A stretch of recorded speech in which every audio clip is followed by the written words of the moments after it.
Welcome to the third season of That's So Second Millennium, the Catholic Science podcast where we explore the fascinating borderlands between science and theology through realms of philosophy, human experience, and more.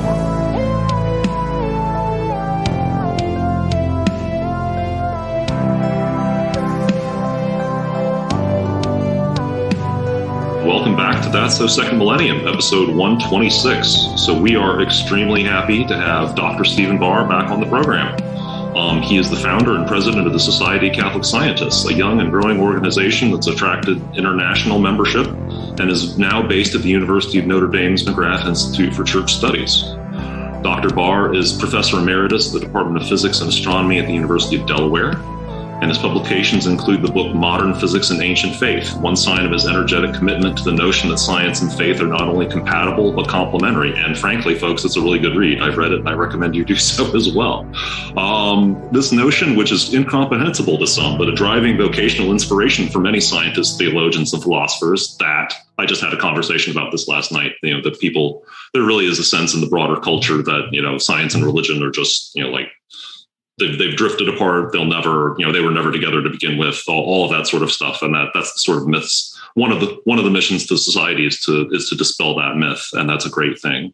So this annual conference of the Society of Catholic Scientists always addresses a fascinating topic, and it attracts fascinating participants. So the 2021 conference is coming up. It's the first weekend in June, as it typically is.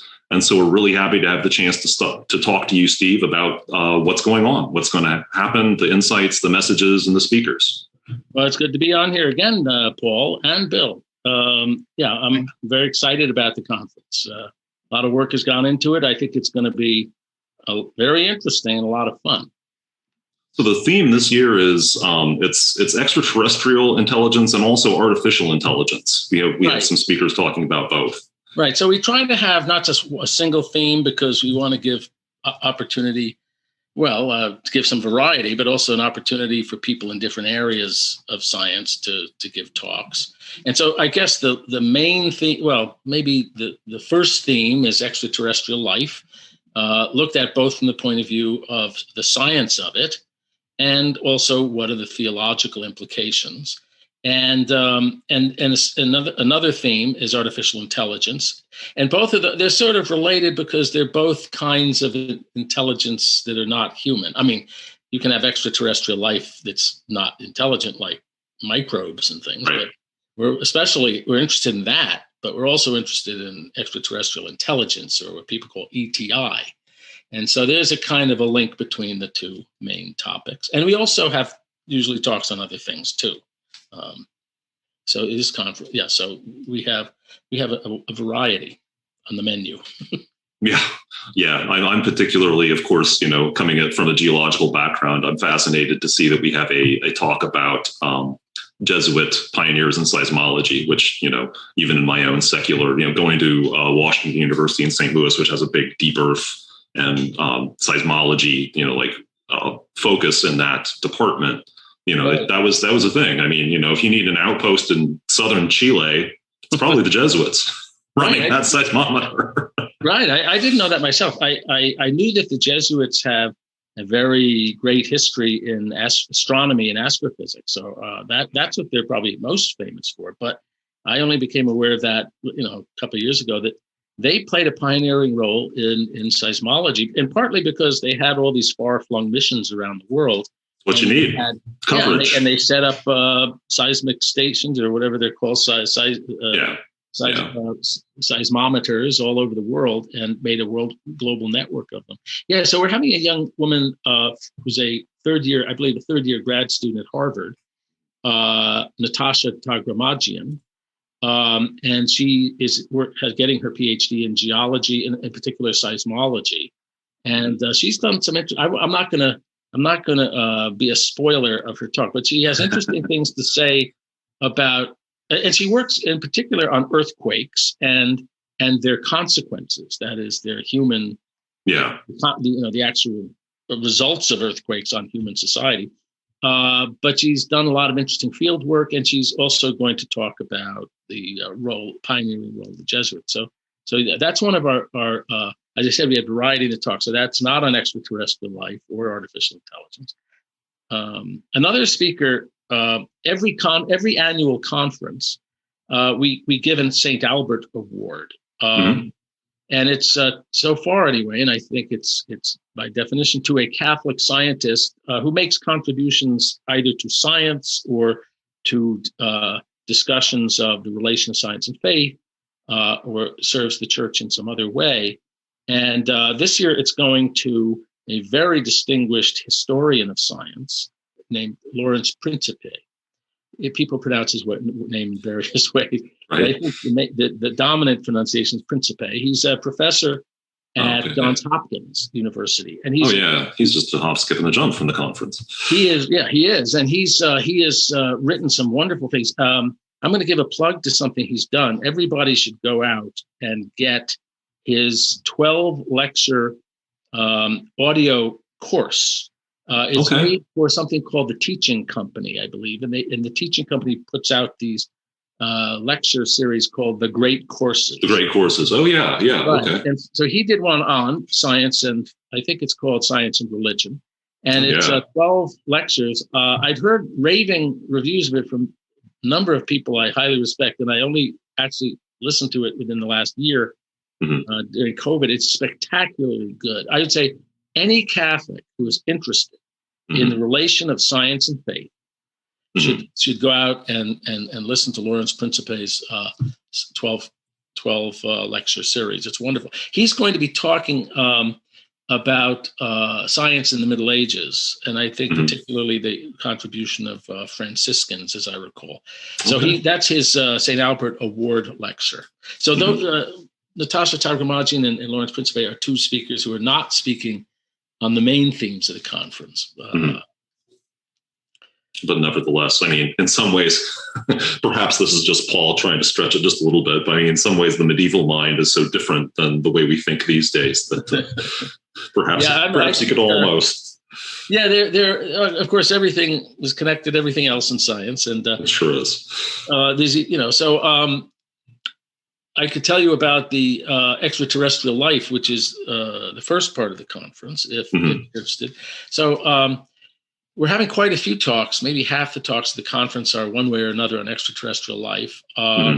So we have a talk. I won't go through all of them in detail unless you want me to expand on one of them. But we're having a talk by a very good theologian who is at University of Notre Dame, and he's given other talks for the society. He's going to start off the conference with a talk on the theology of extraterrestrial life. What implications, if any, does it have for Catholic theology? So that's to sort of set the table. We found at past conferences, the scientists, almost all the talks are by scientists. And the scientists sometimes say, well, we should have started off the conference with a philosopher, a theologian telling us, setting the larger conceptual or context for the talks.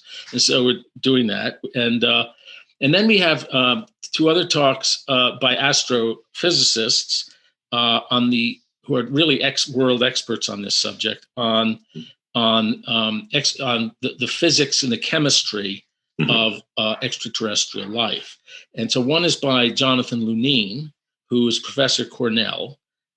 He's on the board of the society. He's a member of the National Academy of Sciences, which is as high as you can get in the scientific pecking order, except for the Nobel Prize. And he's written textbooks. A textbook, for example, on astrobiology. Astrobiology is the field of astrophysics which talks about the physics and chemistry and so planetary science of terrestrial life. So and then Karin Oberg, or everyone calls her Karen Oberg, but she's Swedish born, and so her name is pronounced in a much more difficult way. But she's also on the board. She's a rising star at Harvard, a tenured professor at Harvard. She's a young woman. She is a not so long ago convert to the Catholic faith. So she's and she's an expert on what's called astrochemistry. And that has what are the chemical compositions you're likely to find or have found on planets outside the solar of other stars, and will there be water on these planets? Will there be the kind of organic molecules you need for life, and so forth? And then we're having a very distinguished biologist speak. And he's not a Catholic, but he is a devout Christian and a good friend of the Society of Catholic Scientists.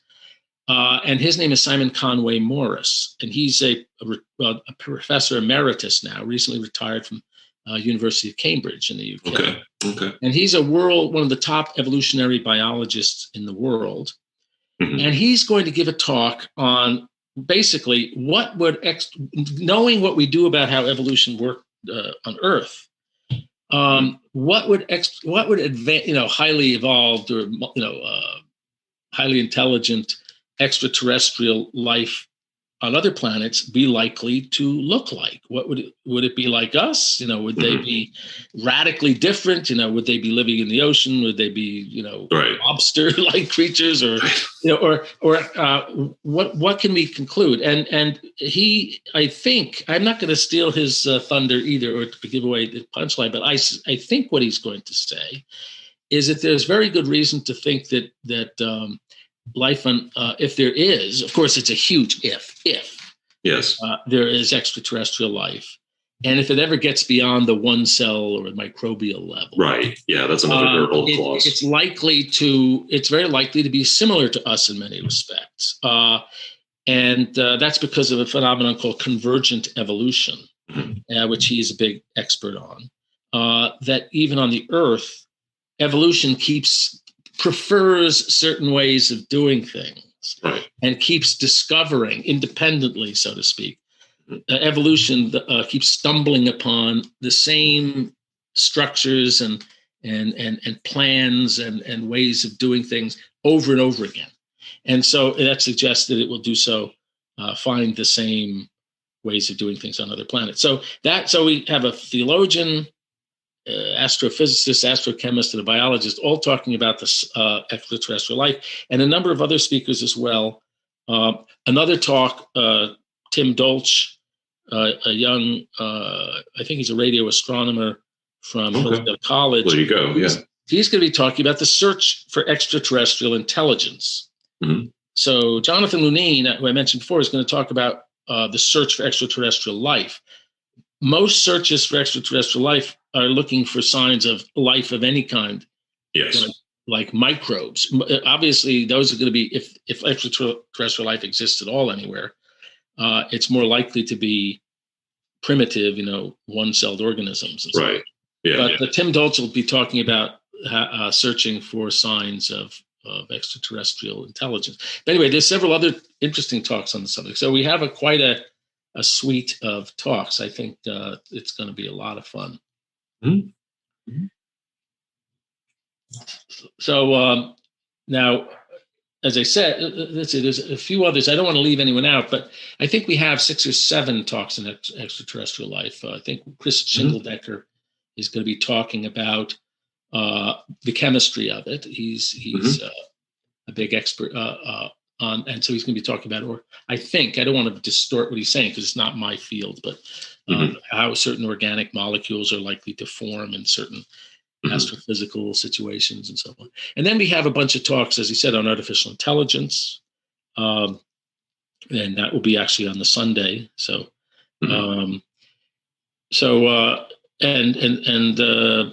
I won't go through all those talks, but looking at artificial intelligence and from a philosophical and from a sort of computer science point of view.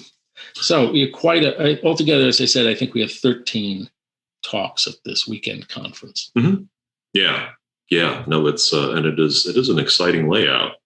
Is there sort of like an origin story, so to speak, for this theme? This brace of themes, if you will. Well, we sort of, I don't know. We don't have a systematic way of deciding on the themes. I guess this is our 4th conference. So the first conference was actually about origins. And we thought when we were just starting out back in our 2017 conference, we thought, well, this is the origin of our organization. We're just starting. So we're going to have as our theme, origins. And we had talks on the origin of life, the origin of the universe, the origin of the solar system and planets, the origin of language, and so on. So that was how we picked that theme. The second year, we had a talk on the mind. on what's called physicalism. I think this is that's a very big subject in the relation of science and faith, because many atheists are atheists because they believe that the only thing that really exists, is matter. That the fundamental reality is matter. Everything else anything is ultimately reducible to material processes. And of course, that makes them atheists because God is not material. So if the only reality is matter, then of course there's no God. But not only is there no God, there's also human beings are nothing but machines, biochemical machines. And so there's no soul. There's no such thing really as free will. There's no subjectivity. There's no, And so we had a whole conference it was primarily on, is the human mind reducible? Well, whether mind is reducible to matter, which is called physicalism. Everything is physical. And we picked that theme, I think, just because it's such a central issue of our time. Yeah. And that was an amazing conference. That was the first one that I went to. We got some complaints from some of our members that it was too heavily physics and math oriented. So we adjusted. We learned by doing, but a lot of great talks. There were. And then the third year. Are all the talks in the Society's archive at the website? Or? Virtually all of them. And there's a sore point because I would say that all but a handful are archived. And there was a sort of a bit of a snafu in our 2018 conference. Okay. I won't mention any names, but the videography company. It was okay. Some problems there. Yeah. There were some problems, and some of the most important talks were not successfully recorded in that. We learned a lesson there, but virtually all, I'd say all but a few are archived on our website. And so there's probably, there must be about 30 videos there now, and there'll be more than 40 after this conference. So the third year, I don't know how we decided. We went back and forth on the theme. We ended up with something like, what does it mean to be human? Yeah. And we had talks on all sorts of aspects of that. It's an interesting question. We just sort of choose topics that seem interesting to us at the time, and we haven't picked. We know where our next conference is going to be. It's the 2022 conference is going to be the first weekend in June at Mundelein Seminary, which is 40 minutes away from Chicago. Yeah, but we haven't picked the main themes of that yet. So we're open to suggestions. There you go.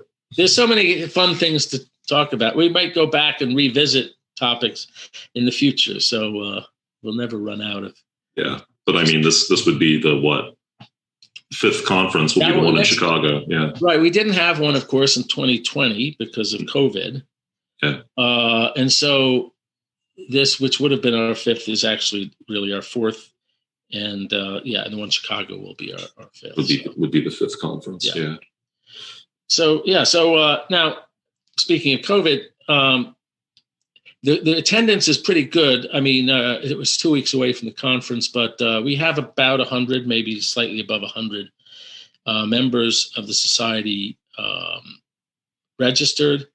That we would have expected without COVID. We were originally planning 150. But, unfortunately, some people, we usually get a good contingent of people coming down from Canada, and they can't come because of the travel restriction. Canada won't let them travel. Two of our speakers are actually going to have to speak by Zoom because one is in the UK, one's in Spain, and it looks unlikely. They should be allowed to travel. So, but attendance is good. But given the situation, it's really good. Right. I was actually quite worried a few months ago that we would get such a small turnout that it would, be kind of sad because things have been in a constant, as everybody knows, things have been in a terrible state of flux with COVID, and we had people I've had people telling me. For about a year on and off at various times, you shouldn't have it. You should postpone it. It's too risky. You might have to cancel it, and stuff. And so, and I felt it's always good to have the option.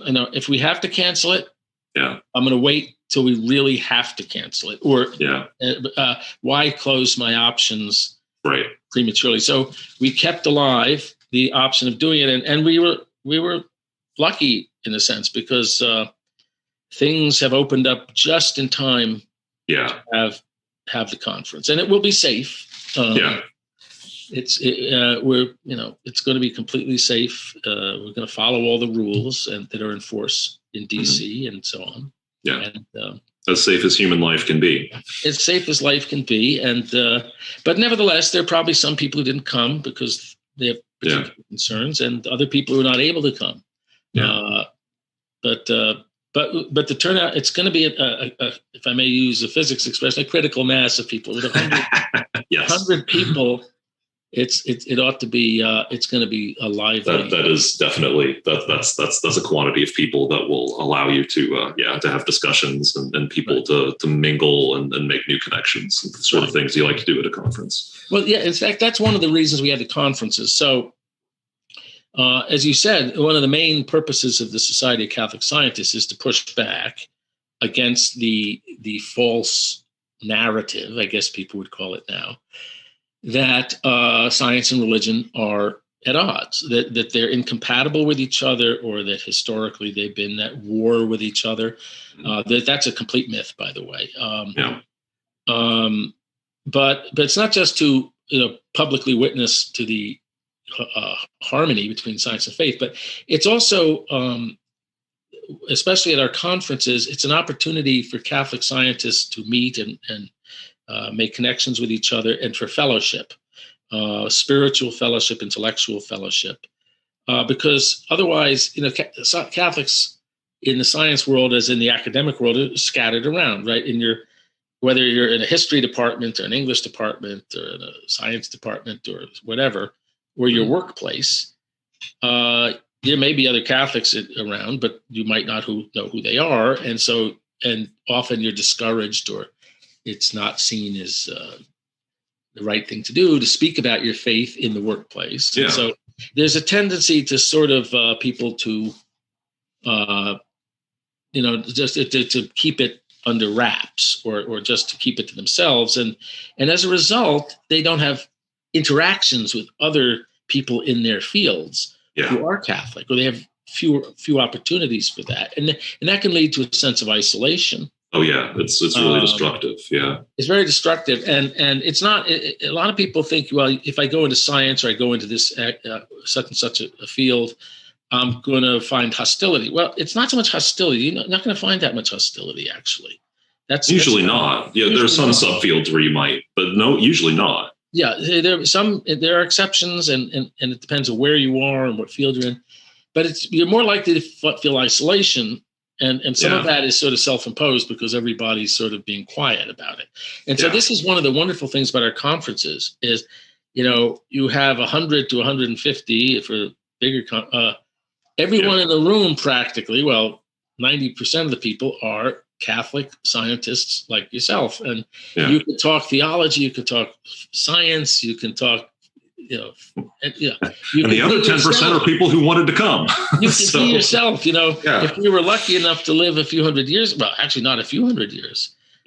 For most of scientific history, most scientists were quite devout and entirely Christian.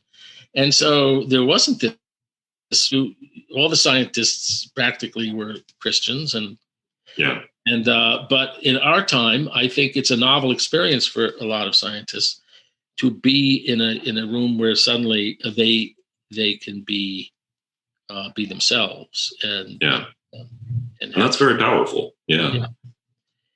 I mean, it's a good ability to sort of, and that's a stage. Once you have that sense that you're not alone, it makes it easier to give witness to the broader community. Right, and also you can, people can draw upon each other. People have questions, can talk to each other, and just as I say, this intellectual fellowship. There's you're not figuring out everything for yourself. You're drawing on wisdom of other people that can recommend things to read. Or we're starting local college chapters. Some of them are starting up this year, but can't be very active because of COVID. But next academic year, we're hoping that they'll start having activities on their campuses. So we want to start growing at the grassroots level, not just have an annual conference, because not everybody can afford the time or the money to fly or travel to our one annual conference. So we want to do things at the local level, and we're doing a lot of other things. We're spreading our tentacles to Europe, so we're starting a couple of college chapters in Europe. I mean, not college, regional chapters. We're starting. So we want to. We have so many plans on the drawing board. Right. Like so many people, there's a lot like 2020. It's a great round number year. We're going to do all these beautiful things in 2020. No, we're not. No, it didn't. But one thing we were able to do, because COVID couldn't stop this, but so we're a very new organization, as you say. I should correct one thing. I am not the founder. I am one of you're a co-founder. Okay. A group of 6 of us. Yeah. A group of 6 of us founded it, and we drew lots, and I president. But I was picked to be president because the other like Matthias the Apostle. We drew lots, and the Holy Spirit selected Stephen Barr to be the well, we didn't have any Judas. We didn't have any Judas to replace. But but I am the president, but that was a summer. We started with 6 members in the summer of 2016. So we're pretty new, and so we're doing new things, but we're still not up to all the things we hope to do. We're still, but one thing we wanted to do from the beginning is to have educational material. So we want to have outreach. So we want to be of assistance to the general public, to Catholic teachers, Catholic students, and a wider community. And so we want educational material on our website. So we really started to do that a lot during 2020. Even I think I'm getting confused with my calendar because of but we have monthly articles, so which actually we have 8 a year. So we've now have 16 articles up on our website, which are on various aspects of science and faith, and I think they're generally of very good quality. They're widely accessible. They're not academic type articles that written for professors. They're written for a wide audience. We also have a thing that I'm very proud of called we have important Catholic scientists of the past. And this is something I really want people to know about. This would be very useful for high school teachers, students, but for everybody. So as you mentioned, there's a myth that science and faith have been at odds over the centuries, and that's nothing could be further from the truth. But one of the things that makes this what we have is a curated set of biographies, very short, like 300, 400 word biographies of important Catholic scientists of the past. Now, it's curated in the following sense, and this distinguishes it from, I think, anything else that you'll find out on the internet. All the scientists in this list were believing. We only put a scientist on the list if it's clear that he or she was a believing, practicing Catholic. There are many lists. I warn people, there are many lists out there of Catholic scientists who put people on the list because they had an Italian name or something, and they assume that they're Catholic, but weren't. He's on a baptismal register somewhere. Yeah, somewhere he is. There are also only put people on who we regard as important in a sense. That is, they made contributions that are still remembered. Their names are known to the people in that field. They're not just good scientists. These are ones who made a permanent mark on the history of science, which is recognized in the scientific world as they're in the textbooks, Right. An effect or a principle or an equation. Right. There's usually things named after them, or they're founders in many cases of entire fields of science. So they're important. They're genuinely Catholic. And we made the biographies readable, and we tried to explain, not everything exhaustively go into their lives, but what did they do that was most significant in science? And we try to explain what that is.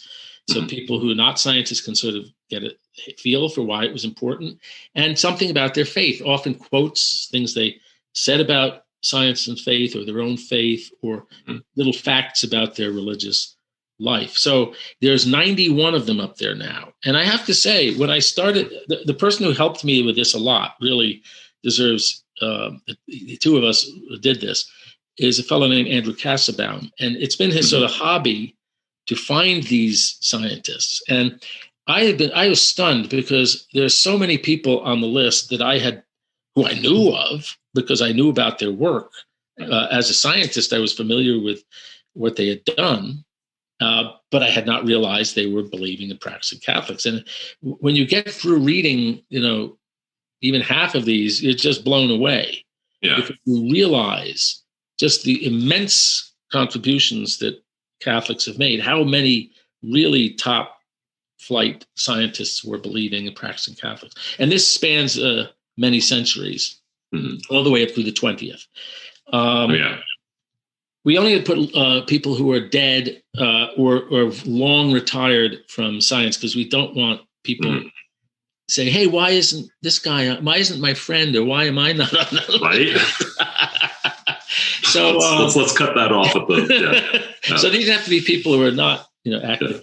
And another thing we have on the website, which I'm very excited about, is something called Common Questions. We actually, these are based on questions that Catholic high school teachers have been asked by their students. And so we picked out what we think are, so far we have 16 common questions about science and faith, spanning everything from evolution, extraterrestrial life, miracles, what is the evidence that God exists, all sorts of, are human beings just machines? Is there really any difference between humans and animals, and all this kind of stuff? And we have, they're about average little essays, about 750 words, I think, on average, with which are meant to be very meaty, to really touch all the important points in a way that is generally understandable, and with recommended reading and so on. Yeah. So there's a lot of, I don't know, your listeners might have heard of the theologian George Weigel. He's a very widely read Catholic journalist and theologian, and historian. And he wrote an article recently saying that our website, the Society of Catholic Scientists website, is a treasure trove of educational material. And I think that is actually a fair description. Yes. It is both true and flattering. Thank you. COVID could not stop us from putting all that stuff on our website. That's right. Yes. So that actually, I'm hoping, if you're a Catholic high school teacher, student, go find this stuff, and you could have many homework assignments. Say, students in your class, go look up a Catholic scientist on this list and write something about this person. Yeah. Well, and that, Christopher Baglow is the keynote speaker of this conference that you mentioned earlier. And that, that is a focus. I mean, he's written, 2 editions of a very, growing, increasingly influential textbook for high school students about these issues. Right. I mean, this is where it has to start, is at the high school level. And you mentioned the McGrath Institute for Church Life. I'm going to plug all these great things. Yes. At Notre Dame, it started only, I don't know, maybe 5 years ago or around that. The McGrath Institute has been around for a while, but they started there.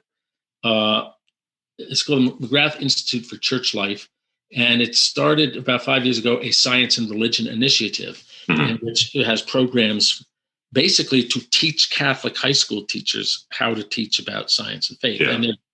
And they have these every summer. And Chris Baglow is now the director of that.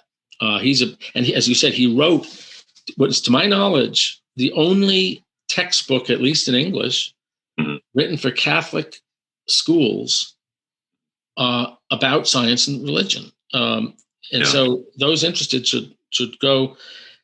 His name is Christopher T. Baglow, Baglow, and it's a wonderful book.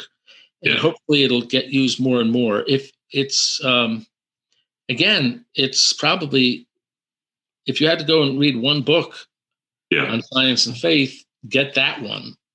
Even though it's written for high schools, it could be used in the college course very easily. It's a wonderful book. So those are the 2 big things I recommend, aside from our website material.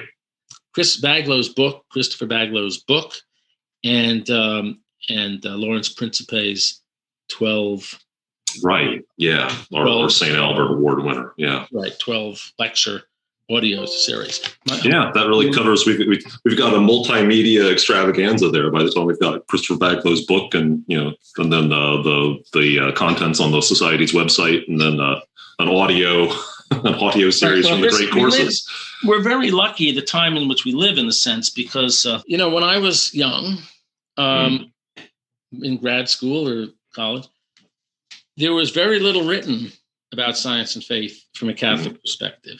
Yeah, almost nothing out there. There wasn't the Society of Catholic Scientists. There was, there's just a lot of material out there now on the subject. But back then, there wasn't much. You sort of had to figure things out for yourself. Yeah. And there wasn't anyone to talk to, because there weren't programs and organizations devoted to that sort of thing. So we're kind of lucky that there's many other. I don't want to, not just Society of Catholic Scientists and McGrath Institute, but Bishop Barron's Word on Fire is started to do things on science and faith, and so have other, the Thomistic Institute and other Catholic organizations, the Lumen Christi Institute in Chicago. Yeah. Yeah. So, even 10 years ago, there was almost nothing. And now people have woken up.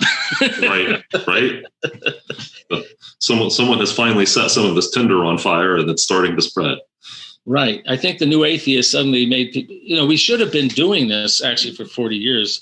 Oh, yeah. In fact, I think one of the things that Vatican II had intended to get people to do, I don't remember where I read this, but it was something that was back in the 60s, felt it to be an urgent need, was to deal with, to engage the atheism and materialism in the philosophical sense of the modern world. Yeah. But that wasn't done, I think, largely because the church got so caught up in internal convulsions and debates that I think people just let that slide until along came the new atheists. Right. And since Catholics hadn't been doing anything to catechize people, prepare people, and help them understand how to think about these questions, the atheists came along, and they, as I like to say, they're pushing on an open door. They didn't. They just they filled the vacuum, and now people are realizing, let's this is a big issue. Let's start talking about this. Right. Yeah. I mean, there's so much of a legacy from the Second Vatican Council that seems like it was, it's been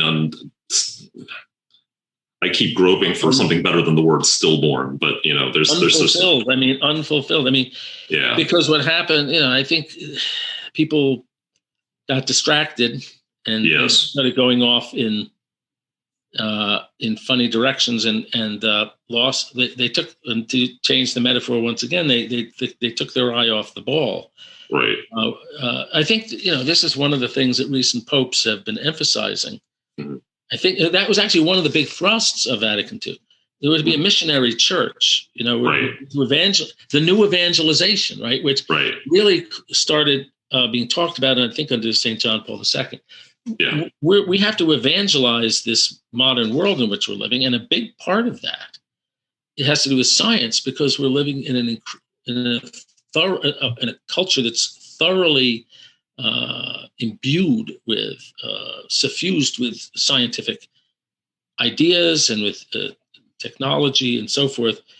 Science isn't just for the few people with crazy white hair sitting in laboratories. I mean, everybody now thinks of himself or herself as scientific, and we have to address these questions. And the good news is that the facts and arguments are on our side.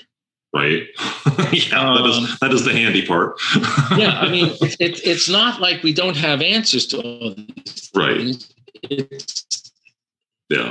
We need to get people to know the answers. The answers are there. in most cases. I mean, I'm not saying we have answers to every question, but I'm saying that a lot of the arguments against faith made by new atheists and scientific materialists, these arguments have actually been around for a long time. Actually, they're not saying anything new. They're pretty much saying what's been said 150 years ago. And a lot of what they're saying is rubbish. So, for example, one of the main reasons people think that there's a conflict, as you said at the beginning, is historical. They think that historically, science, that there was a scientific world and a religious world, and that those worlds were at war with each other. And that is no historians of science accept that view. It is regarded, that was a myth that rose in the late 19th century. And no historians of science think that there's any validity to it. And the fact is that until the late 19th century, there weren't two camps or two worlds, the science camp and the religious camp. Almost the great majority of scientists for the first few hundred years of modern science were themselves religious people. So most Galileo, Copernicus, Kepler, Newton. You just go through all the great names of the people who invented modern science in the 17th century and well into the contemporary world were religious. And so that's a complete myth. One of the people who's helped dispel that myth, though it's, as I say, it's not accepted by experts, but one of the people who's been very helpful in getting the word out is Lawrence Principe. In the video course or the audio course I mentioned before, but in other writings as well. Not just he, but many historians. So that myth has been exploded completely.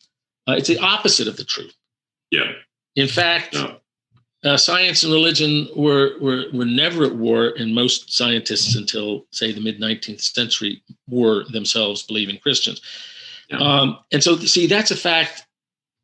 That's a fact on in favor of our side, not the atheists. I mean, the historical facts do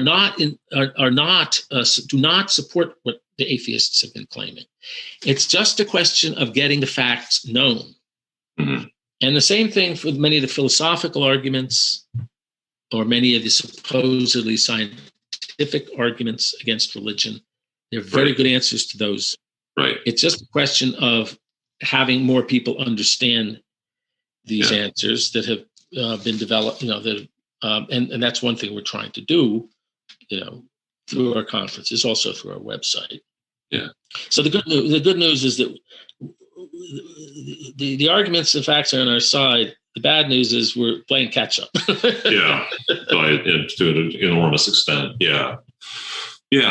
I mean, I was having a conversation with a former student of mine just last night. He's a graduate student here in St. Louis, and the idea that there could be a society of Catholic scientists is just like, I mean, he's from a secular background, and it's just puzzling to him. A scientist who's religious, isn't that sort of like a bear riding a bicycle or something? Exactly. A fish riding a bicycle. There you go. There's a great metaphor from the somewhat recent past. I mean, that's true. A lot of people think that. In fact, I was talking to one of he's now in his mid 80s, but a physicist I've known for 40 years, since I was a postdoc. And I just mentioned to him that he's an atheist. He knows I'm Catholic. He's known that for 40 years. But he was talking to me he was interested in the Society of Catholic Scientists, if there was such a thing. And I said, we're having a conference coming up. This was our 2018 conference. And I said, Juan Maldacena is giving a talk at it. We're giving him our St. Albert Award. Because I should explain to people who might not know this. Juan Maldacena is probably, people in our field, and I'm in theoretical particle physics and cosmology, the people in our field would say that Maldacena is on a par with Stephen Hawking, or any Nobel. He is, and many people would say he's one of who are the top, three most brilliant, and maybe even the most brilliant people most people in my field would say he is the most brilliant theoretical physicist of his generation. Let's put it that way. He's at the Institute for Advanced Study in Princeton. He wrote a paper in theoretical particle physics that is the most highly cited paper in the entire history of theoretical particle physics. And so he's a genius and he's a giant in the field. So anyway, when my friend said, and I said to him, "Oh yeah," and Juan Maldacena is speaking at a conference, his eyes bugged out. Because he, of course, knew, that Maldacena. You knew who Juan Maldacena was, yeah. Was this titan, this towering figure in our field. And he said, "Maldacena is Catholic?" I said, "Yeah, he's a practicing Catholic." And I think he was like in a state of shock. Right. Yeah, exactly. It didn't occur to him. Yeah. That could be compatible. Great science. Maldacena is a person who 500 years from now, he will be in all the physics textbooks. He didn't occur to him that someone like that could be religious. So, because people have been so indoctrinated. Yeah. I mean, there's an enormous amount we could explore that beyond the scope of this podcast, but about, what cultural factors have caused that to be the case. But yeah, it is a complicated subject. It's to some extent, there's some positive feedback loops there for the science types in the audience. That is, once the idea gets out there, that it's unscientific to be religious, that view tends to reinforce itself in a variety of ways. Yeah. For example, religious scientists tending to be more timid about expressing their views to their colleagues. Yeah.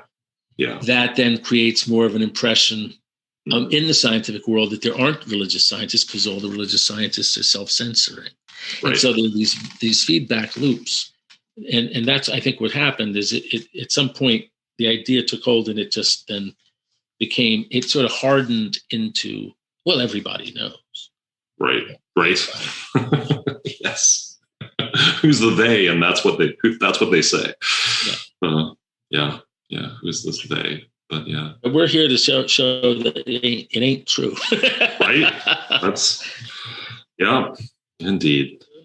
So anyway, the conference will be live streamed. Some of these things are still being set up. We're getting our technical people to talk to the technical people at the hotel where the conference is and get those. So I can't give people but at some point before the conference, on our website, there should be a place where it announces, probably the news and announcements that where people can go to listen to the talks. And they will eventually be also archived, put on our website. So even if you can, people will certainly be able to, barring catastrophe, see all the talks at our conference. Right. Yes, indeed. So anyway, so this is coming to fruition. This has been 2 years in the making. This, as I said, was supposed to be our 2020 conference, but now it's been my 2021 conference. So finally. An even more drawn out process than planning conference usually is. Were you going to say, Bill? Yeah, it is. And I was going to ask, given all this, would you say that now one of the next audiences to try to reach out to with this kind of evangelizing alertness would be the media, the secular media, and also just opinion leaders in the secular world who are really going to inform the general public and spark more interest in these connections with them? Right. We have to.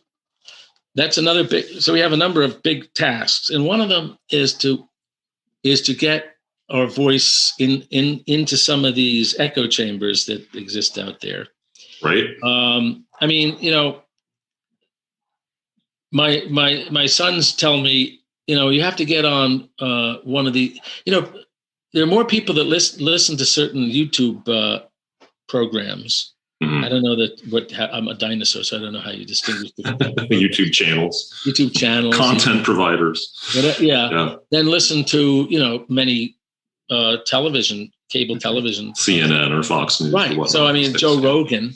Right. I'd never watch him, but I've heard of him. Right. I think he's like, 10 million or 20 million or whatever in the ridiculous figures listen to him, and some of these other people, they I think television is a thing of the past, to some extent, and so the thing is I've been encouraged by my sons, why don't you get on so and so's show or so and so's show, and they've listed some people who have huge audiences who act, and that's the thing, we don't want to just preach to the converted. So we have to, of course, talk to Catholics, because a large part of the problem is that Catholics aren't themselves, they haven't been helped in understanding how to think about some of these issues. People who aren't scientists themselves. And so the Catholics need some guidance, on how to think about these things themselves. Mm-hmm. But we also have to reach out to the non-believing world. Mm-hmm. And there are many things on the internet, including some of our videos, that I'm sure most of the people who watch them are Catholic, but we need to break through and have, the complete people who are not even that interested in religion or who are atheists come across our material and watch it. Yeah. And so that's a challenge. We have to preach to ourselves, right? But we also have to preach to the wider culture. Yeah. In the world of, the contemporary world of social media algorithms feeding people what they already know they want to engage with. Fortunately, that's not all there is to it. But I actually had a lucky break in this regard. I just noticed it a month ago. A talk I gave 2 years ago in Minnesota. Mm-hmm. I was invited to the University of Minnesota, I think it was, campus, and gave a talk. A Protestant group and a Catholic group on campus invited me. Mm-hmm. So I'm unaccountable for some reason. I don't have any idea. It was getting, I don't know, after 2 years, it had something like 4,000, 10,000, views. Yeah. It's been averaging about 1,000 views a day for more than a month. Yeah. Suddenly it caught fire, Yeah. But we need more of that kind of thing. And I can tell that the people watching it are not all the converted. Right. You can, but that's what we need to do, is to break out of our bubble and invade some of these. Right. Exactly. Take the fight elsewhere. But it's still good to have, to mobilize and energize, the people who are already sort of, Catholic, but very, blah on this issue, or sort of have reservations about it. It's maybe something that they're sort of timidly not, I just don't want to look at this because I'm worried that, the answer isn't going to be favorable to us. Exactly. This is, I think, the problem. And there are many reasons for that. I've thought a lot about that. I think a lot of non-scientists, of course, are intimidated by science. Yeah. And deep in their gut, we've also been told for a long time that all great scientific breakthroughs upset the apple cart. That what they do is show that all of the preceding ideas, even things that had seemed to people completely obvious, intuitively obvious, common sense, were wrong. Yeah. It was obvious that the sun moves and the earth is still. It was obvious that that there's such a thing as two events being simultaneous, and so that time was temporal relation. That seems fairly obvious. There were very obvious things, and along came the great revolutionary scientific idea and just showed that all these are naive. Right. Everything we took for granted and we thought was obvious is simply naive. And people have been and by the way, that's really an oversimplification of science. It sure is. It's not like all of a sudden all these planetary charts that we'd drawn up on the basis of Newtonian physics were wrong in 1905. Right, but that's what they think. And so they dare not have any convictions, because they think, so it gets to absurd. Anything that you think is obvious, well, science will show that it's naive. And so there was an article in some newspaper, I think about a year ago, maybe 2 years ago. Experimentalists, the postulates of quantum mechanics. If you hear a funny pant in the background, it's my son's pug that I'm babysitting. And what they heard, what this headline said is, in the science journal newspaper, experiment shows that there is no objective reality. these quantum physicists in their laboratories have shown finally that there's no objective reality. There's no objective reality. Well, of course, to those of us who actually know quantum mechanics. Right. Yeah. I mean, I know quantum mechanics, and it doesn't say that. It doesn't say that. Yeah. And it's complete hogwash. Right. But see, people are ready to believe that. Oh, yeah. If you tell people science has shown that you do not exist, right. There are people who are going to. I don't know if you've seen the movie with Schwarzenegger on Mars. What was it called? Total Recall. And at one point, a character says to him, "You are not here, and I am not talking to you." People have been so bullied. Oh, yeah. Because they don't know science. And they know scientists are very smart, and they know that all these revolutionary ideas have debunked many once commonsensical ideas.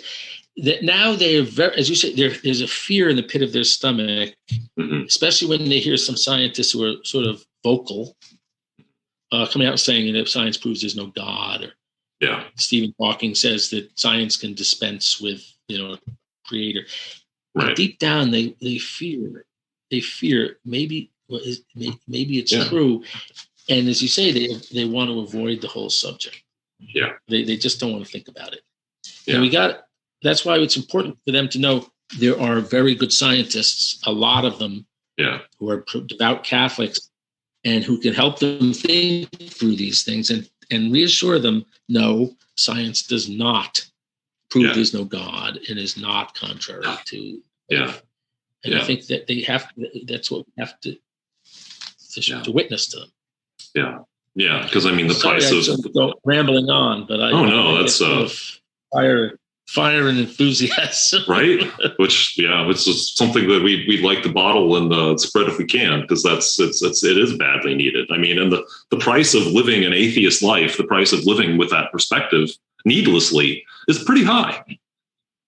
In fact, I'll give you a perfect example. Of an awful price. Now, I was contacted by a guy. I won't mention his name.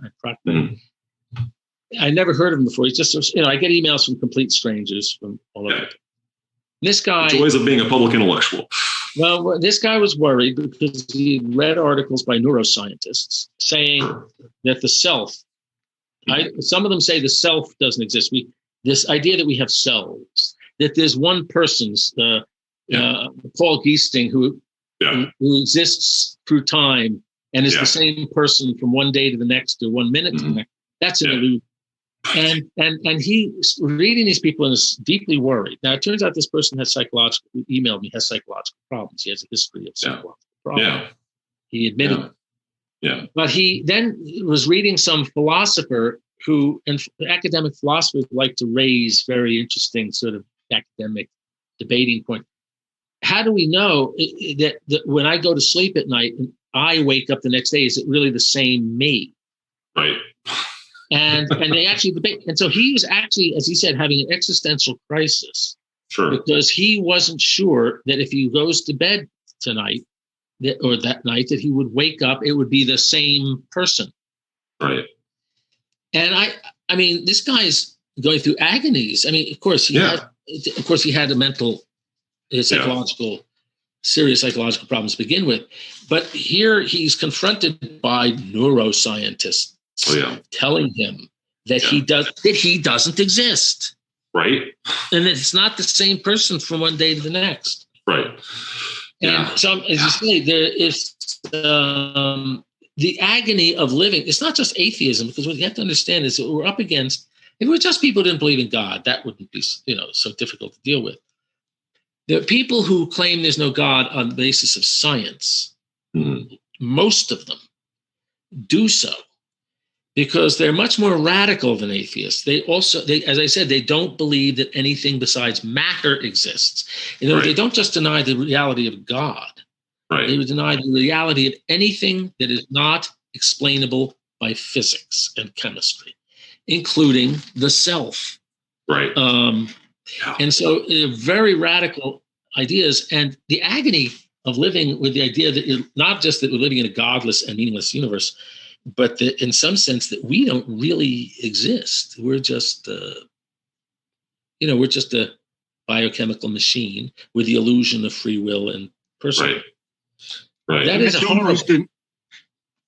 that's almost a necessary transition away from a God and from self if one prognosticates a kind of endpoint in AI that leads to a transhumanism. I mean, the self becomes truly kind of unimportant, or the whole idea of self becomes different, and the idea of God becomes moot if we're going to be transhuman. Right. I mean, it's not surprising that since we are made in the image of God, that a philosophy that starts with denying God, at a certain point you end up denying ourselves and what we are.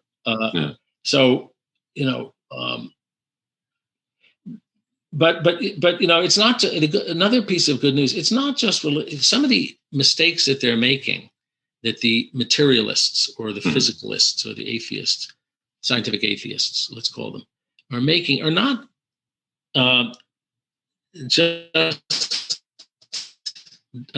opposed by religious people. There are, these more radical views that only matter exists, for example, or that machines can actually, that a machine, of the kind that we know how to build, neural networks or traditional programmable machines, like your laptop, and that they actually can have consciousness and be intelligent in the same way that we are. Right. These are argued against even by many atheist philosophers and thinkers of our time. And so there's actually a lot of, it's not just, there's a lot of arguments against these views. If it was just religious people arguing against them, they say, well, you have to believe that because it's the dogma of your faith.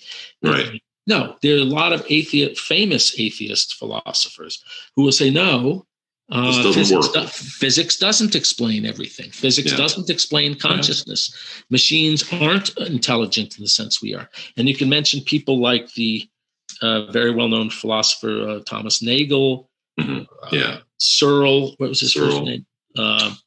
There's a whole lot of these. Yeah, people who came up in the 2018 conference in particular. Yeah. Right. So there's, as I said, the arguments are on our side. Historical facts that are generally accepted by historians of science, philosophical arguments that are made by many leading philosophers who are not religious, and so on. And so we people have to recognize that this is not religion versus science. It's not faith versus science. It is faith versus very radical philosophical positions that claim for themselves to be scientific, but are just radical philosophical opinions that are held by some scientists and some philosophers. Right. So that we're not against science. Science is not against us. We're against some rather crazy these philosophical positions that there are very potent arguments against. Yeah. Right. Yeah. There are very potent arguments against them of a purely secular sort in many cases. Yeah. I there's a lot I could talk about. We're doing all sorts of things, as I said. We're trying to. There's so much to do, and we're growing. As of our last conference, which was 2 years ago, we had 1,050 members. Now we're up to 1,500 members. So, and we're doing more and more types of things. So, anyone out there who is a Catholic scientist, and including mathematicians and other, go to our website and we'll tell you what kinds of scientists qualify for our organization. We encourage you to join. There's strength in numbers. It's just the more we have, the stronger we'll be, and the more things we can do. Yeah. And let us ask you to, I have one follow-up question, but I also would like to give the actual URL for the Society's website so people know where to go. Okay. it's Catholic Scientists, all one word, plural, CatholicScientists.org. But you shouldn't have any trouble if you just Google Catholic and scientists. You'll find it. It should hopefully pop up on the first page. But yeah, we're easy to find. Very good. And then my last question is, while the society is growing internationally, it's also growing locally, as you said, with campus chapters and area chapters, et cetera. And that means, am I right, a spread of these masses that celebrate St. Albert the Great, right. And that's another mission of yours? Right. So one of the things we're trying to foster is an institution called the Gold Mass. Many people know that there's a tradition going back to the Middle Ages of what are called red masses for lawyers, not just lawyers, judges, people in the legal system. People who all need great divine assistance. And that goes back to, I think it goes back to the 13th century or something. So they're called, and in most dioceses, there'll be an annual red mass for people in the law. And and there's actually more recent, like in the 20th century, they started white masses, I think, for medical people, and blue masses for law enforcement people. And so we want to have a gold mass. And we have. So they've been going on now, and there's more and more of them. Not so many this last year because of COVID, though some places did have them. And so we have these gold masses. There's something on our website about that. And one of the things our college chapters will do, and our regional chapters, is they will have every year at their own college, they will have a gold mass. We thought of other names for someone suggested critical mass, but that was it was a little too specific. And someone suggested we should call them rest masses, but masses. We call them gold masses. But yeah, yeah, I think that's overall the best. Those are. And so that's another thing we're doing, another initiative. Yeah, and they can. Yeah, so go to our website and learn about them, and you could sponsor them in your own locality. It's not difficult to organize such a thing. It's a way also for Catholics involved in science or science teaching, including high school teachers and so on, or researchers and so on, to meet each other in who are in a certain locality to form a sort of a network or a community locally. So that's one of the ideas of the Gold Mass, is to bring Catholics who are in any way involved in science or science education together. And then when they meet, and they could even start sponsoring other activities in their locality. Yeah, but it's a great thing to start with the Gold Mass. So, well, we maybe should let you go on to all of the other conference planning that you probably have ahead. Well, thank goodness most of it's been done. Yeah, it's like planning a wedding. I in my scientific career, I never planned science conferences. Right. But now I find myself planning all these conferences, and I tell you, it's like planning a wedding. There's 100 different details, and always something goes wrong. Right. Something has to. Yeah. Yeah. The bride is late, or for right. the photographer messes something up. Yeah. Yeah. Somebody trips and falls into the where all these gray hairs come from. Right. This is right. And my hair was much darker about 5 years. Right. Yeah. Paul and I are looking forward to the Washington conference. Yes, you guys are going to be there. Yeah, we will both be there. Be there, and quite a bit. Yeah. Hope to be able to speak. Unfortunately, we're going to probably have to wear masks because even though I think this Washington D.C. government doesn't require vaccinated people to wear masks, and I think about 80 or 90%, maybe 90% of our attendees will be fully vaccinated. Yeah. The Hilton Hotel Company, some of the has its own policies, and I think we don't know yet for sure, but we might have to be wearing masks, which makes it harder to have that interpersonal conversation. Yes, when you can't see the other person's face. Yeah. But still, I think it'll be a blast anyway. You know, Mhm. we'll just have to use our imaginations to know what people look like. Maybe we can lower the mask and not breathe for a few seconds, and then raise it just so people can see what we look like. Right. Yeah. The strange episode. I think it's going to be. Yeah. I think if we were 1 month later, maybe by that time the rules will be further loosened. But it is what it is, and I think we'll have fun anyhow. Yeah, we'll do what we can, and it's certainly a fascinating group of speakers and topics to think about. So, all right. Well, thank you so much. Okay. Yeah, thank you for joining us. Always great to have you on, and we hope that our listeners are encouraged by this and go out and listen to the conference speakers and get involved in any way they can. Right. Yeah. Thank you again. Okay. Bye-bye. Take care. Good talking with you. Thanks for listening to this episode of That's So Second Millennium. TSSM's audio producer is Morgan Burkhart. Our theme music, Igneous Grok, was composed and performed by Vin Marquardt. For my co-host Bill Schmidt, I'm Paul Giesting. Until next time.